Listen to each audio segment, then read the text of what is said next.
So if everybody could pull out their gray hymnals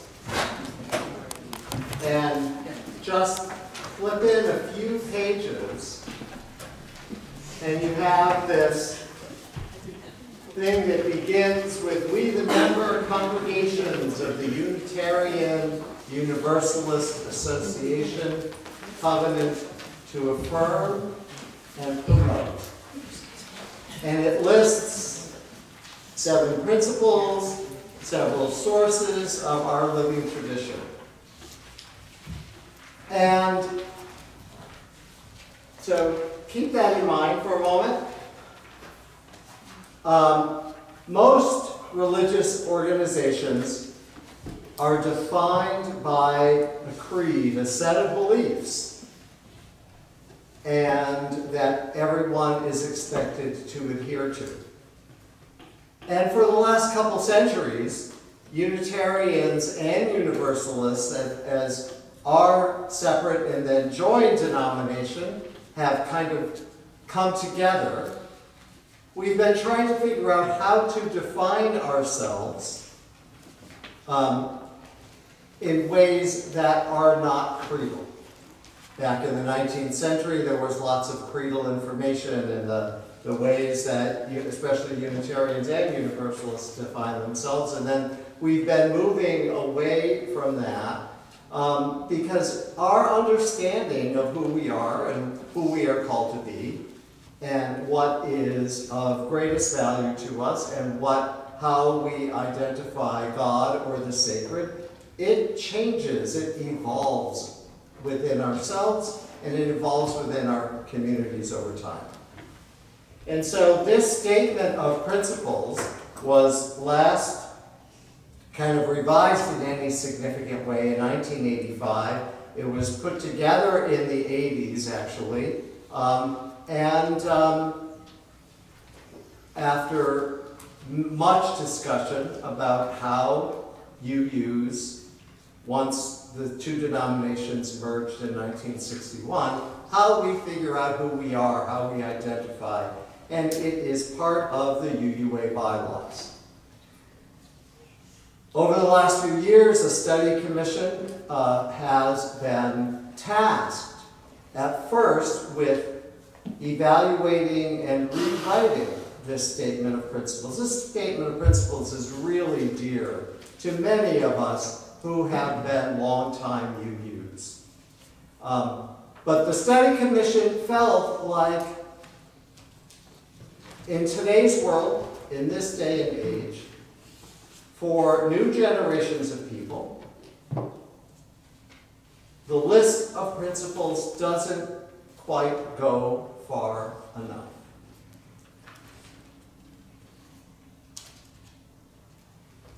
It's a little bit self-focused. There's no call or charge about how we take that into the world and what we're supposed to do, and what are the kinds of values that are foundational to those principles. So they proposed, and through a whole process of vetting what was passed at last June's annual meeting of the Unitarian Universalist Association, was a new system that you have on this insert, and hopefully most folks have that. And today we're going to explore that with your feedback. So I'm going to introduce a little bit, and then I am going to invite people to cluster around one or another of these values that are on here, but are also on poster paper around the room. I'll have a couple of questions for you. I invite you to perhaps choose a value that you're not immediately drawn to, but something you want to explore more deeply. And right now, I am going to read. So on this sheet, there is a description of each value and then a statement of covenant, how we're going to take it into the world. I'm not going to read the statements of covenant until we close, but I want to read the description that they have given us for each of these values. Interdependence. We honor the interdependent web of all existence with reverence for the great web of life, and with humility we acknowledge our place in it. Pluralism. We celebrate that we are all sacred beings, diverse in culture, experience, and theology. Justice. We work to be diverse, multicultural, beloved communities where we all thrive. Transformation. We adapt to the changing world. Generosity. We cultivate a spirit of gratitude and hope. Equity. We declare that every person has the right to flourish with inherent dignity and worthiness.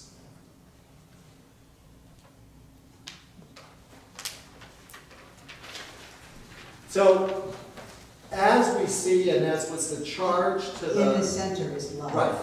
I was about to get to that. As we see on the poster and in the charge to the commission that Patricia read in the reading, that love is at the center of our communal life, our individual lives, that many, even in biblical readings, declare that God is love, and that love is the height of all kind of spiritual resources. And last week we did a whole thing about the meaning of love, or a couple of weeks ago, and so we're going to carry that forward. So if there's, Deb is going to be up here with some of the children or any of the adults that want to talk about the meaning of love in their lives. I invite you, when you choose a spot to go to, that you think about, how is this value important in my life, and how could I carry it forward? And I'll give you kind of 5 minutes to do that, and then I'll ring the bell and then invite you into a conversation with each other about, who are at each station, about how in a church like this, or an organization that you might belong to, how that value might or should play out in that group, in a larger setting. Okay? Are we writing any of these things? Yes, there are markers by each station. So yes, please write them. And then when I report, and then there'll be a reporting out time. So I invite everybody to take a deep breath.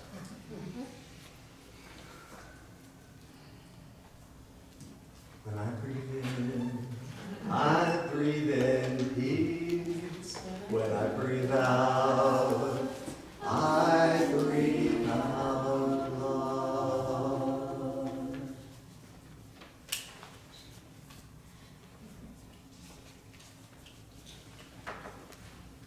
Please choose a spot to go to. And you'll have 5 minutes with the first question about, what does this value mean in my life? And then I'll ring the bell. We talked about justice and identified that there are historically disenfranchised groups, and so part of justice in our world today, whether we're talking about kids or race or gender or orientation or whatever we're talking about, that more help and support needs to be given to those groups that are identified as disenfranchised or disempowered. Another point we came up with was speak up when you see injustice, especially when it's unconscious on the part of the other party. We specifically talk about profiling. Becoming aware of how prejudice impacts systems of justice. We talked a lot about the legal system, and as an example of that. And then we talked about the concept of the conscious competence learning model to bring awareness to groups that are historically in positions of power, to bring them through the process of being unconscious to being conscious, and then having, once you have conscious competence, you can progress into unconscious competence, which means it just happens naturally because you're now aware of it and behaving appropriately. And then we talked about how to bust through helplessness. I stepped away from that part to find this, so. Okay. Generosity. Generosity.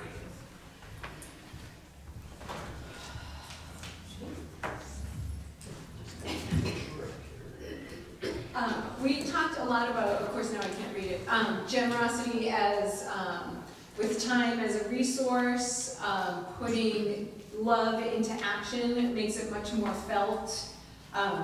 Being generous sometimes may involve a sacrifice, which might be hard for people to do. What am I missing, Eric? Well, the second one is recognizing resources and the need to comment with others through sharing. I now remember the one that I like, is the making it like a norm within the group, creating generosity as something that's very normal within the group. That's called the generosity of spirit, I've heard that. Nice. Yeah. Putting love into action when love is felt, makes love felt, sorry. Okay. And the decision to be generous may involve sacrifice. Decision to be generous may involve sacrifice. I'm saying that for the mic Yes. because that's an important. Yes, that was a good one. Yeah. On wherever it is. Okay. Transformation. Of course, the teacher is going to get up. Yeah, get it. Yay, Harrison.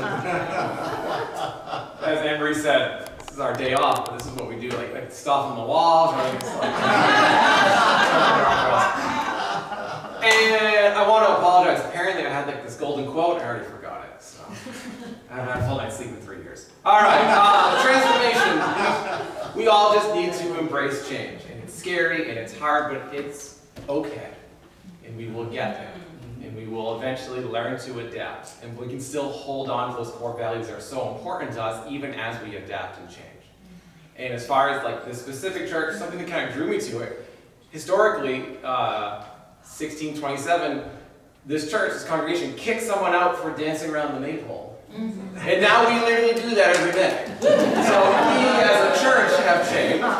It's okay if you change too.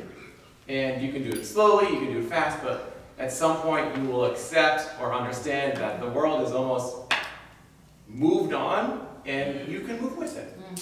And that may be terrifying, but you can get there. Anything my group want to add or like I missed? Okay? You nailed it. Great. Pluralism.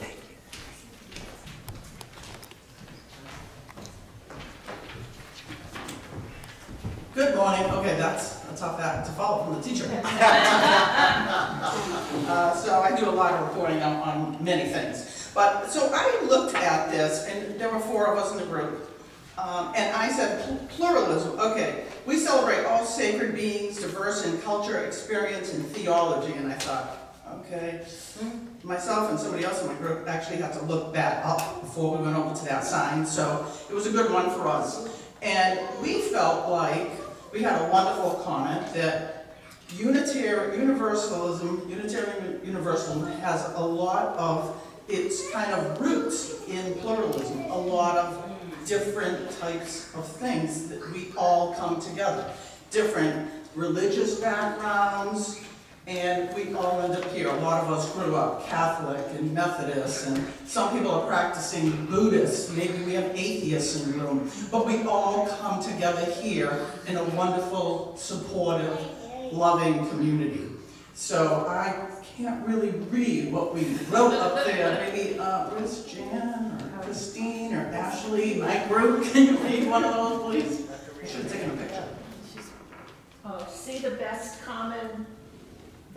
or common goals, differences, beliefs of all, and be accepting. Thank you. So yeah, that's again, all different types of beliefs, bringing them all together here and being accepting of all. Was there anything really different from the No.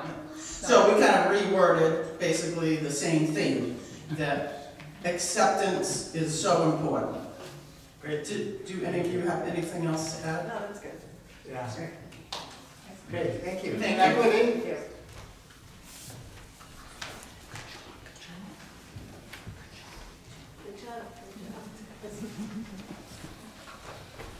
There were 4 of us, 2 of whom are quite brilliant, but we were all stumped. Thank you, Bridget. So we said, well, what does the first one say? I can't read it. No discrimination based on individual characteristics. Did you do that? No discrimination based on individual characteristics. There's a lot of overlap. Yes. Learn other people's cultures, and we're all saying we should all learn different languages. We knew that wasn't going to happen. But we must recognize, learn what we can about different cultures, accept different cultures, make different cultures feel that we all have different cultures, and it's a wonderful thing. What's the other one? Deeds as well as words. Oh, yes. Rather than just saying it. Yes. We reflected on our country, supposedly is devoted to equity, but we don't see a lot of examples, and so we think we should show what we mean by equity, not just talk about that it's important and it must be. Great, thank you. Interdependence. Hi, Stephanie. So for interdependence, we spoke about protecting the environment, realizing that we're part of nature and a bigger ecosystem, sustainability, making sustainable choices when in our purchasing decisions, realizing that we're part of a global community, that all our actions have consequences for all beings, whether it be positive or negative. And we felt that the social action committee here at First Parish definitely exhibits all those things. Great, thank you. So in this process, I want to wish you all a Happy New Year. As Rosh Hashanah began this week, a couple days ago, I think. So it is, we are in the Jewish New Year cycle of the time between Rosh Hashanah and Yom Kippur, a time to re-examine our lives. And it's a good occasion as we do this work to re-examine ourselves, to rededicate our lives to some of the values that are important to us. And in that, we are building a new way. Number 1017. 1017, and it's still hymnal, building a new way in a new year.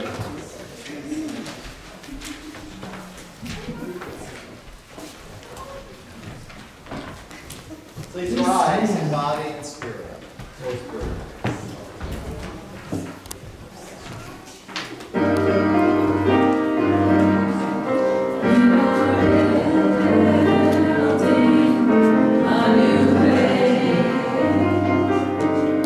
We are building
Let us rejoice and celebrate that we have the ability to grow and to change and to transform ourselves, to accept new things, to see the world differently as we encounter people who are different and situations that call us in a different direction.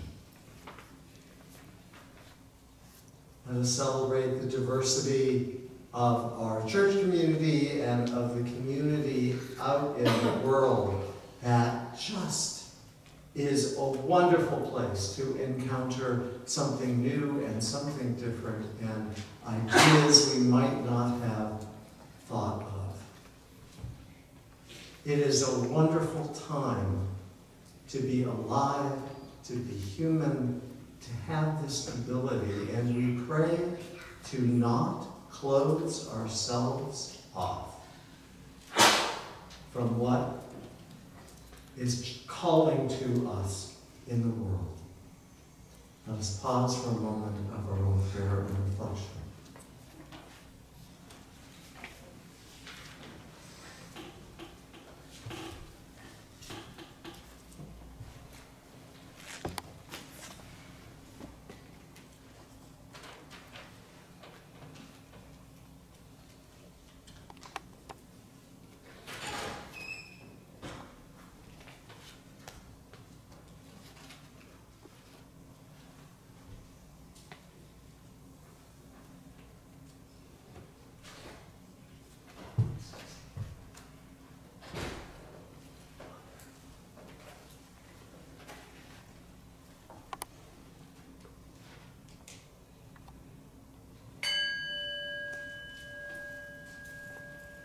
And we return to hymn number 131 in the great hymnal.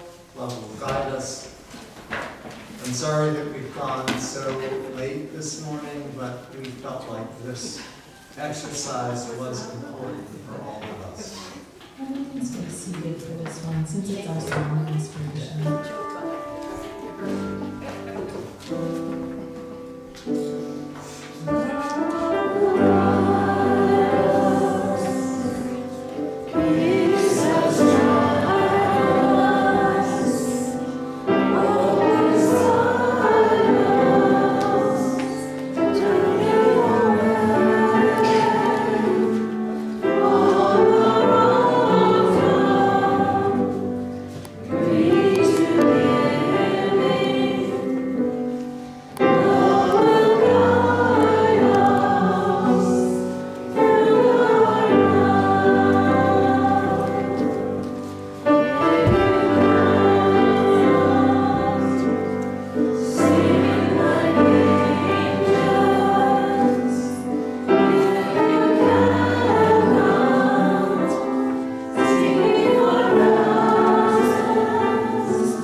For our benediction, I will read the charge, call, covenant part of what has been given to us for each of these values. Interdependence. We covenant to protect the earth and all beings from exploitation. We will create and nurture sustainable relationships of care and respect, mutuality, and justice. We will work to repair harm and damaged relationships. Pluralism. We covenant to learn from one another in our free and responsible search for truth and meaning. We embrace our differences and commonalities with love, curiosity, and respect. Justice. We covenant to dismantle racism and all forms of systemic oppression. We support the use of inclusive, democratic processes to make decisions within our congregations, our association, and society at large.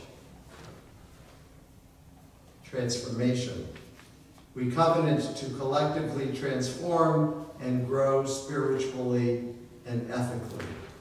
Openness to change is fundamental to our Unitarian and Universalist heritages, never complete and never perfect. Generosity. We covenant to feel, to freely and compassionately share our faith, presence, and resources. Our generosity connects us to one another in relationships of interdependence and mutuality. Equity. We covenant to use our time, wisdom, attention, and money to build and sustain fully accessible and inclusive communities.